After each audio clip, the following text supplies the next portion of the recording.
Hey guys, welcome to week 13 of class. This week it's going to get a little chilly.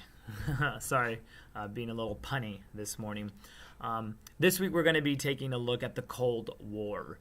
The Cold War is, in many ways, one of the longest events in U.S. history to take place. It occurred between 1945 and 1991, when the Soviet Union finally fell and communism was done away with in the Soviet Union. But we're not going to cover from 1945 until 1991 this week. That is simply too much material to try and break down into 1 week. So instead, we're going to go from 1945 to about 1975. And we're going to be looking at some of the highlights, taking a look at what was America's foreign policy during this period with the Soviet Union. In what way did the United States attempt to fight the Cold War? They did so through space races, they did so through armament races, they did so through use of popular cultural forms. There was a lot of anxiety within the United States, and this resulted in a communist witch hunt under Senator Joseph McCarthy, right? And so we're going to be taking a look at all of these different things. In subsequent weeks, we'll also be looking at the Cold War, but we'll be looking at moments when the Cold War heated up.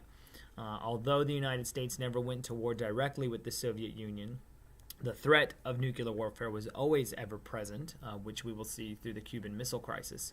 But at times, the United States, because of its foreign policy known as containment, because of that policy, we will intervene in the affairs of other nations that, though they were not the Soviet Union, they were communist, and this would include North Korea and Vietnam.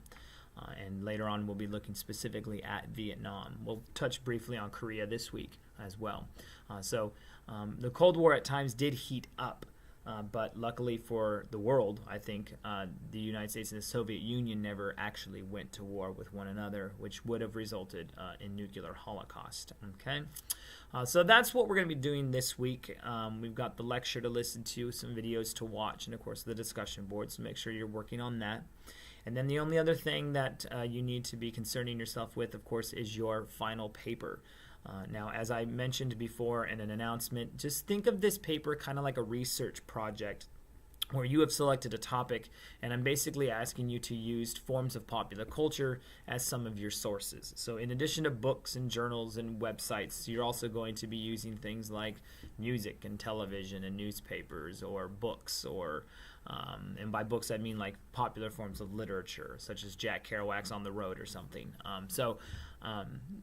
Basically you're just using these forms of popular culture to inform what you know about your topic, and you're going to use them to, make your argument. So, of course, if you have questions on any of this material, please contact me, and I will get back to you as soon as I can. But that's all I have for you this week. So with that, go in peace, be warm and filled. May the force be with you. Live long and prosper, and may the odds forever be in your favor. Be blessed, guys.